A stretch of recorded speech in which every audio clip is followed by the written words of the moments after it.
Local productions seen on Delta College Public Media are made possible with support from viewers like you. Thank you.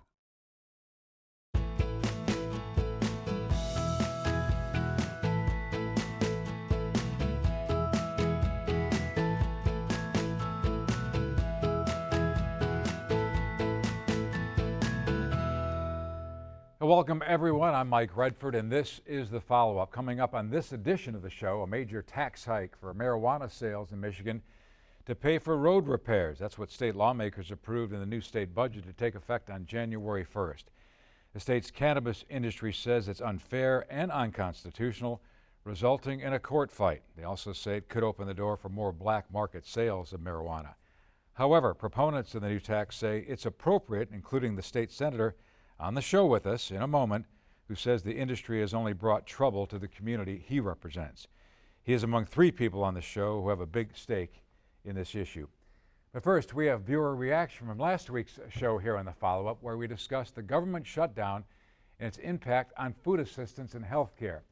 Omar Dombrowski, a viewer from Lapeer, gave us this comment via email, writing, quote, "As a retired Thumb area physician, I appreciate the comments regarding the efforts and challenges supporting general community health and welfare, which have been negatively affected by the current federal chaos wreaked upon SNAP, vaccination availability and education, etc., maternal and infant health, etc. The reference to the 211 resource for food insecurity is additionally helpful," end quote. Well, Omar, thanks for your comment. And we'd like to hear from more of you to help drive the conversation here on the show. You can do that a variety of ways. You can engage on social media, on Facebook. You can email us, as that viewer just did, or you can dial into our follow-up hotline to voice your opinion or suggest future show topics. If you'd like to watch any of our past shows, you can log on to deltapublicmedia.org. Now for tonight's show, we have two wonderful guests, two that have dialed in remotely, including Karen O'Keefe. She is with the Marijuana Policy Project. She is the Director of State Policies. Also have State Senator Edward McBroom. He's a Republican from the 38th District. And in studio with me is Glenn Rowley, the Bangor Township Supervisor. Thank you all for joining us. Thank you. So Karen, I'm going to start with you. This 24% wholesale tax hike in marijuana sales approved by the state lawmakers in the new budget to help fund road repairs has led to a court fight, as you know. The cannabis industry, which you're a part of, is calling the tax unfair and unconstitutional. So how so? So I'll start with unconstitutional. The voters in Michigan approved legalization by a wide margin in 2018. And in Michigan, if the legislature is going to amend a voter-initiated statute, it has to have a three-quarter supermajority. The legislature did not have a three-quarter supermajority. They didn't directly amend the statute. Instead, they enacted a completely different piece of legislation that imposed a new excise tax. The legislation that voters enacted said that the tax would be a 10% excise tax in addition to all other taxes. And that phrase was meant to apply to things like sales taxes and income taxes and other generally applicable tax sizes, not a new additional excise tax, which was intended to be 10%. So that's the first way it's unconstitutional. We also think it's vastly unfair. Alcohol is taxed at a way lower rate than the new tax rate. Beer and wine amounts to about 2 or 3 cents per cup for the tax in Michigan, which is 2% or less of the purchase price. Cannabis already had a 10% excise tax plus the 6% sales tax, and this would add an additional 24% at wholesale. So it'd be vastly disproportionate to how alcohol is taxed. And cannabis, unlike alcohol, is a medicine for many. Many people are using it as over-the-counter medicine, and to have this vast, extreme tax on cannabis will disproportionately hurt people that are using it as over-the-counter medicine. In addition, we're concerned that it will be devastating to the cannabis industry. It's an enormous tax hike, and this is an industry that has 40,000 jobs in the state. Meanwhile, the state of Michigan spent $1 billion to create 13,000 jobs since 2019. Of course, cannabis hasn't had any subsidy. It's paid over $500 million in taxes just in 2024. And this would vastly increase the tax burden, and businesses are saying they'll have to lay off workers. Some people that cashed in their retirement and spent their life savings on cannabis businesses are saying this will put them out of business. And because of federal law, they can't file for bankruptcy for a cannabis business. So it will be devastating to people. It will lose their entire life savings in the cases of people that have to go out of business because they cannot afford this new massive wholesale tax. Okay, I'll move on to Senator Ed McBroom, Republican, 38th District. Ed, you represent a lot of folks in the UP where you live and work. So there was a lot there in terms of she feels the cannabis industry unfairly targeted. It's unconstitutional, circumvents what the voters approved in 2018. What say you? Well, I appreciate the opportunity to chat about this subject. You know, the proposal that was passed in 2018 says, in addition to all other taxes, as she mentioned, it doesn't say only these taxes that are currently charged.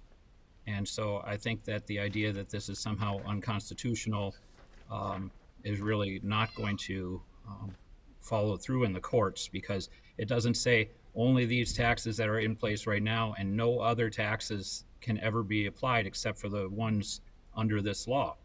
And so we have many other areas of life that are taxed under multiple sections, and there's no prohibition on doing that in the Marijuana Act from 2018.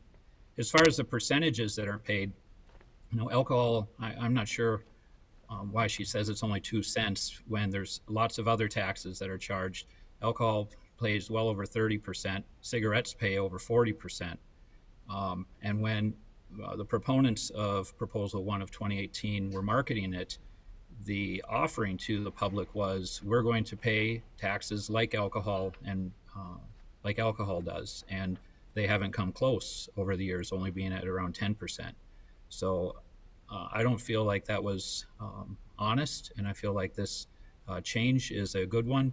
Regarding the competitiveness, you know, the governor's office did extensive research on this and spoke with us regarding this. And while the excise tax might not be in line with other excise taxes in other states, when you bring together all the various costs associated with doing business, not just the excise taxes, but other regulatory burdens and costs, the governor's office showed us that this is putting us generally in the middle of the pack and not somehow far out of line with the others. So Michigan ought to remain at least as competitive as most of the other states with recreational marijuana law in place. So Karen, I'm going to let you respond in a moment before I bring Glenn in the conversation. I want to show the viewers a little bit of graphic about this 24% wholesale tax on marijuana sales. The wholesale tax is defined as the actual price paid by the retailer. For example, a marijuana grower charging $500 per pound will be responsible for paying $120 on the wholesale tax. So that's probably going to get passed on to the customer, right?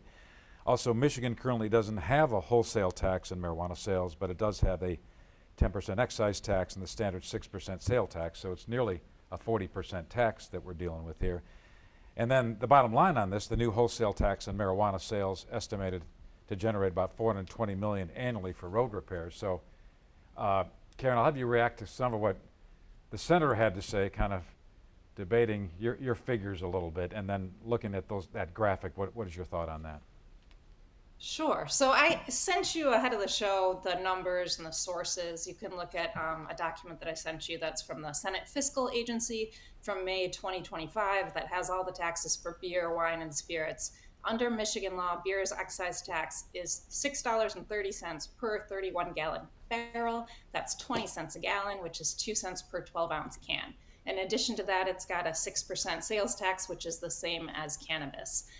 Perhaps the 30% he's talking about is including federal taxes, but if it is, cannabis is subject to an effective tax rate of well over 70% in many cases, because you cannot deduct standard business expenses. So again, cannabis has already, before this tax increase, a vastly, vastly higher tax rate, excise tax rate, than beer and wine.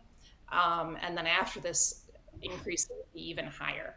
In terms of the competitiveness, I just looked at, we do an annual tax report every year on how much taxes each state brings in from cannabis taxes. Michigan was the 7th lowest prior to this new tax increase. Now it's between the 1st and the 4th highest out of 24 states. So it's almost the highest. And we also crunched the numbers to see the per capita revenue. Michigan was actually the 3rd highest per capita in cannabis tax revenue with a lower tax rate. And that's because it sold to a lot of people out of state. It captured more of the illicit market. When you increase the prices, there was a big report that was commissioned by the state of Michigan to see where people were getting the cannabis. As of 2 years ago, only 35% got it either from adult use store or delivery. People got it home grow, they got it from medical providers, they got it from caregivers, and in 15% of the cases, they got it from dealers. The report noted that there's a lot of price elasticity. That's the number one factor for where people buy cannabis. So the more the prices go up, the more people are going to grow their own, buy it as a medical tax-free purchase if you're a registered patient, or get it on the illicit market. And we've seen that that is the case. So I think that the $420 million is a fantasy because that assumes that there's no price elasticity. It assumes everybody who's buying cannabis today, some of whom are coming from Ohio and Illinois, which are legal states that currently have higher tax rates, but with this new change, we'll have lower tax rates, will keep coming to Michigan. And that's just a false assumption. All right, I'll get back to the senator in a moment, but Glenn Rowley, Bangor Township Supervisor, I want to bring you into the conversation. Thank you. I know you're not a big fan of this tax hike. In 2019, when we approved the recreational marijuana by the vote in 2018, but it was implemented in 2019. You had as many as 15 dispensaries. You guys came out of the gate hot. You call it the Wild Wild West, but you don't like what's happening with this tax hike, right? No, and it was we the people that said we're going to do this, and we the people said 10% excise tax, and that 10% excise tax did amazing things. With that, 15% went to the municipalities that approved it. 15% went to the counties of which those municipalities are located. 35% went to the school aid fund used for K through 12 education. 35% went to the Michigan Transportation Fund used for road repair and maintenance on roads and bridges. We did amazing things with tax money, revenues that we didn't have previously.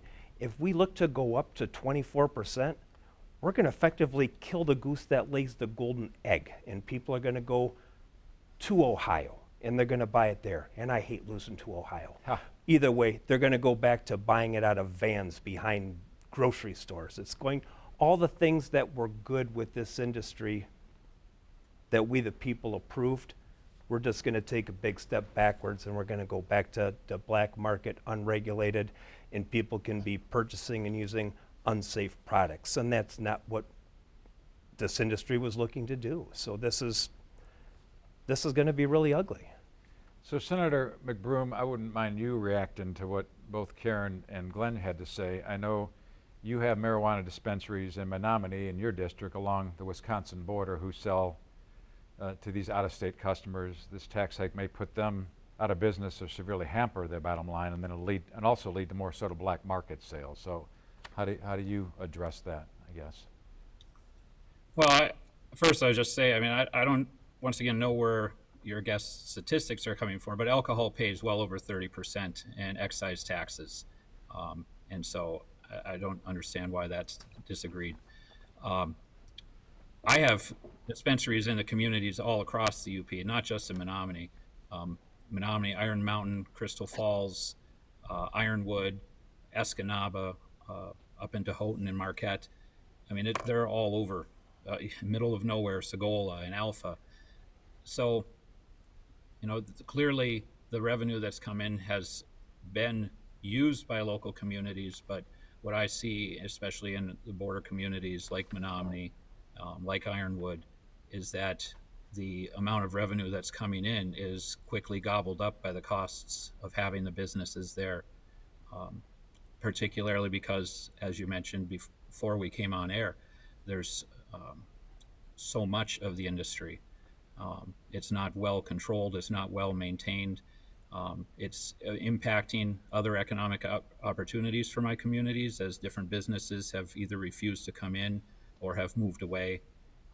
We're clearly seeing additional side effects of the industry that are not savory. And as far as the cross-border traffic goes, you know, the idea that somehow that's benefiting our communities versus the cost of doing the business, I just would disagree with the previous speaker on that. Can you expand a little bit more about what you see as the negative impact in your community? Are you seeing additional blight? Is that expanding? Is it crime, kind of unsavory? What are you seeing? I see increase in crime, see an increase in blight. see a decrease in communities. We've seen the movement of daycares and child care centers. We've seen, as I mentioned, the refusal of various businesses to continue doing business in certain areas. And I've seen corruption in local politics, which has been some of the most egregious to see. And so, particularly when you consider that these other states are in the process of legalizing already, what kind of additional traffic we're going to see. Are people going to continue to drive hundreds of miles to come to Michigan? Even if it was cheaper here, are they going to pay for the gas and stuff to still come here? I think it was already going to go downhill and change direction, in my opinion. So Karen, I'd like you to address that, what the senator's talking about, blight, crime, corruption. In your position, you're kind of director of state policies, not just the state policy in Michigan, but so you are kind of managing a lot of states that are seeing this. Is what he's talking about happening all over the country? And what I've seen in studies and from places I've lived and visited, in a lot of cases, cannabis businesses are very welcome. We have a lot of issues with empty storefronts. I lived 4 blocks away from a dispensary when I lived in California, and it was very welcome to have eyes on the ground, more eyes on the street. There were security workers right by the front door. The city I lived in had 8 different dispensaries. Some of them had art exhibits. So perhaps his city has done it uniquely poorly, but in a lot of cases, we've seen that you actually see less crime in locations that have dispensaries because they are required to have security in a lot of cases, and because of this empty storefront issue, that the more eyes on the street you have, the less crime you tend to have. So Glenn, I'm going to come back to you on a couple things. Sure. Address sort of the issue of crime, blight, corruption, the other views that people had opinions against the recreational marijuana law had to do with more people would get addicted to drugs and rehab centers would be full. So what has it been like in your township as far as those issues are concerned? A lot of what I welcome people to do is, park your car in front of a dispensary. Look at the people, the clientele that comes in and out, and I think you'll be surprised on who the target audience is. It's not a Cheech and Chong movie where people are walking around in this dazed and confused zombie state. It's really not, and we did not see an uptick in crime. We saw a lot of ugly storefronts turned into beautiful buildings again. So I just have not seen that in beautiful Bangor Township. What's interesting, you and I talked is, because I said, well, where are these dispensaries setting up in your town? You said you had 15 at one time back in 2019, now you're down to 9. But they could only set up in areas zoned as agricultural or industrial. You didn't have agricultural, so it was all industrial, right? And a lot of that were the facilities where they will grow, manufacture, or test. They can only be in certain areas. As far as where the retail outlets go, that is much wider range, but they still have things where they have to be such a distance away from a school, such a distance away from a daycare, such a distance away from a church. So there is zoning laws that they have to follow. And it was raising property values in the township too, right? Oh, it was going up like crazy. Even just our regular commercial business district, we saw taxable values go up, which means more money coming into the municipality to make better things happen that we'd expect our government to provide for us. But once again, where I said it was much like the wild, wild west and crazy growth, it's starting to slow down a little bit. Well, speaking of that, we have some numbers to show our viewers that I got from you that shows some trends in terms of revenue from cannabis since 2021. Came out of the gate kind of hot, $657,000, jumped it over $1 million, came back in 2023. So walk us through that and what the trends are. And the other question I want to ask you, when this all started in 2018, 2019, what did you envision for this industry, its impact on your community, and how this has all played out? When we were first looking at, do we want to approve this industry or welcome this industry, we did a lot of homework. We wanted to make sure that our residents were in favor of it. We did some online polling, find out would this be received, because we were looking for business partners, not just taxpayers. But we were in a serious financial crisis, so we knew that if we were going to do this, we need to do it quickly. We were the second municipality in the state to do it. and the impact that that had. We had people lined up out the door down the road to submit an application. And then we saw the money coming in, and this industry really took off. In its infancy, the pricing was very high. So what you would buy the product for, the price then versus what it is now, was a lot more expensive, which in turn mean more tax revenue, which meant we were able to do more things with this money. It afforded us to build roads again. It afforded us to bring back all of the employees we laid off. It was able to update fire equipment. It was allowed to bring back code enforcement officers. It allowed us to do a lot of the things that otherwise we wouldn't be able to do. So Karen, I want to ask you, as you look ahead to the future, there apparently is more legislation, more proposals that may target the cannabis industry and may hinder it. One that I'm hearing about is that they want to maybe put a cap on additional licenses for dispensaries. What can you tell us about that, and do you feel that is needed at all? Yeah, there is a proposal that would cap the number of dispensaries at no more than 1 per 10,000 residents per city or town. And cities and towns can already opt out if they want to. 90% of cities and towns in Michigan don't have a brick and mortar storefront. Every city and state in the state allows delivery, but they don't have to have brick and mortar. So one problem is that you have people from other cities that are going to a city to buy their cannabis, and the city welcomes and wants to have these dispensaries there. They're getting revenue based on the number of dispensaries they have. They have good regulations in place. There would be a grandfathering for the existing dispensaries, but if some of those dispensaries close down, or if they want to allow additional dispensaries beyond 1 per every 10,000, they wouldn't be allowed to. And so in a small town, you might have a monopoly that's mandated by law if you only have 5,000 people in a town, and it might be the only dispensary for miles and miles and miles to go. So I am concerned that that has an anti-competitive feature, and that already cities are allowed to cap the number of dispensaries. They can have buffers between locations, and they don't have to allow them at all. So it seems like overkill, and like it will stymie growth. Senator McBroom, so how do you react to that as a state lawmaker? Is the legislature looking at additional proposals, maybe not targeting the industry, but looking for additional regulation? And is that something you think that it needs? It needs more regulation. I think that there's quite a bit of talk about increasing regulation through restricting the amount of licenses distributed, and perhaps some other tweaks, but I don't expect any of them to be able to get across the finish line in the current legislative session. And many of them would need the 3/4 vote that citizens pass initiatives require. So it's pretty unlikely that any of them would happen without a lot of compromise and, a severe need and a big push to make it happen. Okay, and Glenn, as a Bangor Township Supervisor, what would you like to see? Just don't mess with it? Are you getting feedback from dispensary owners, people in the community, what they'd like to see changed, if anything? The dispensary owners obviously are not very in favor of this, nor are their customers. Government has a hard time of effectively running government. And we have some great examples of that recently.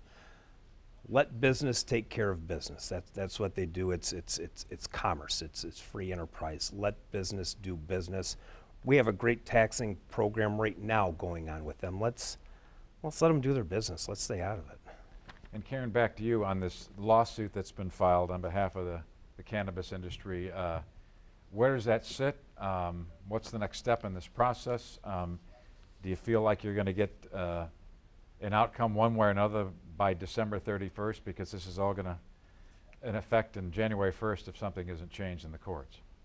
Yeah, there will be a hearing that's scheduled for November 25th, and we certainly hope that there will be an outcome before the tax is scheduled to take effect, which would be January 1st of 2026.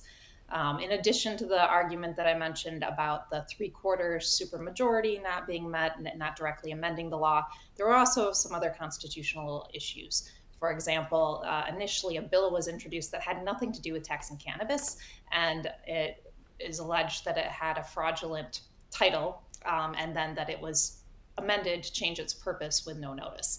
And what that means is there was no opportunity for the public to be heard and to have hearings and to otherwise weigh in on this proposal. We found out that it was going to be amended the same day that the House voted on it. There was no hearing in committee. It was just gutted, replaced, just moved out of committee without it actually having a hearing or a vote on the merits. And then voted on the floor all in the same day. And when it passed the House, it was just under 75%. And then when it passed the Senate, it barely got the simple majority, which means if there had been more time for people to weigh in, it's entirely possible there could have been a different outcome, and that this kind of bait and switch with the bill language served its purpose. It made it so people didn't have a chance to weigh in on it. Well, Senator McBroom, you're on the front lines of this in our state capitol. So is that sort of how it played out in your view? And it was a bipartisan approved tax hike, right? Yes, it was bipartisan, and I'm not sure, again, where my opponent here, if you want to call it that, is coming from, because people were coming to my office and talking to me about this wholesale tax being used for roads last April, maybe even March. A number of dispensary owners came around to various offices, including mine, talking about it. It seemed to be pretty well known at that point. And these title objections, which is what she's referring to, those have a very long history of not being really adopted by the courts. The legislature acted within its prerogative to find a tax source for roads in a bill that was going to get funding for roads. And I think that it was I don't think any of those legal charges are going to make it through. All right.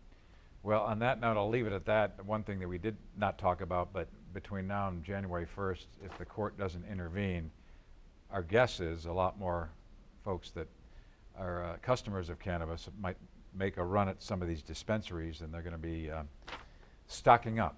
Would you agree with that, Glenn? I would. So if we're going to kill an industry, we'll go out in a blast, I guess.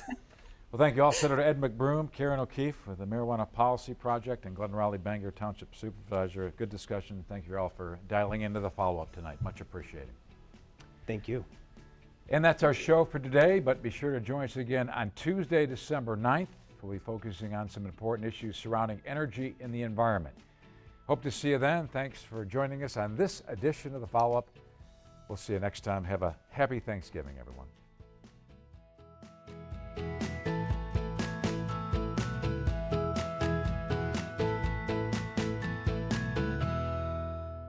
Thanks for watching. If you enjoyed this video, please like, share, and subscribe.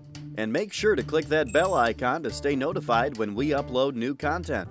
Videos like this are only possible because of viewers like you. To help support this channel, click on the link in the description below. We'll see you next time.